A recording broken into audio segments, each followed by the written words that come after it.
Bumaba na sa bundok at bumalik na raw sa kanilang tahanan ng ilang miyembro ng Socorro Bayanihan Services Incorporated. Pero ang ilan, tinawagan umano ng kanilang leader para pabalikin sa sityo. Saksi, si Marisol Abduraman.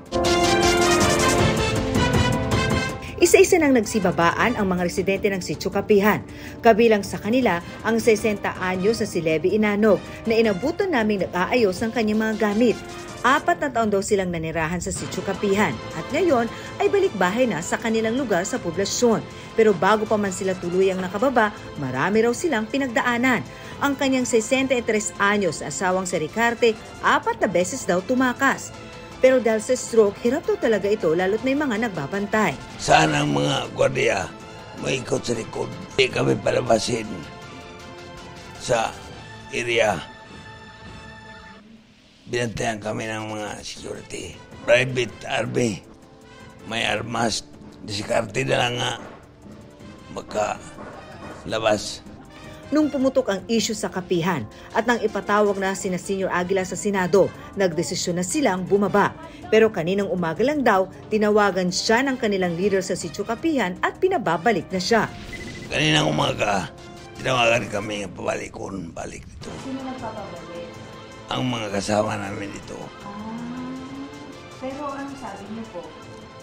Hindi namin pabalik eh. Senior Aguila na priso na. Nakulong. Tungod sa kalisod. Mangita bagin sa may muhatag nga agahong mga bata, di naman musuportar. Ngayon, masaya na rin silang nakabalik sa kanilang tahanan. Tila nabunutan naman ng tinik ang kanilang 16 anyos na apong si Rafi, di niya tunay na pangalan. Nang sa wakas ay nakababa na sila. Kwento sa amin ni Rafi, 2 beses siyang tumakas nang pilit siyang ipinapakasal ni Senyor Aguila. Una raw, nung 14 anyos pa lang siya at nitong huli lang. So yung sariling desisyon mo, ayaw mo talaga mag-asawa rin? Ayaw po. Parang hindi na po makatarungan. Hindi nga kasi free yung mga doon.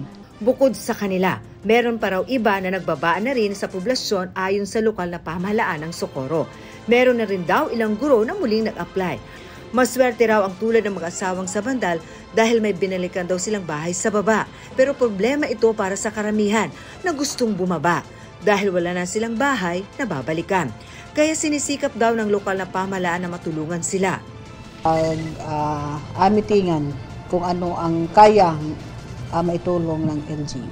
Sa ngayon, pwede naman namin i-offer yung evacuation center ng munisipyo. Pwede yon yung training center namin. Pwede din magamit yung kumbento. Pwede naman siguro yung mga barangay gym. Patuloy naman daw na hinihintay ng Socorro ang koordinasyon ng DENR para ipatupad ang suspension order na kanilang ipinalabas sa Sitio Kapihan.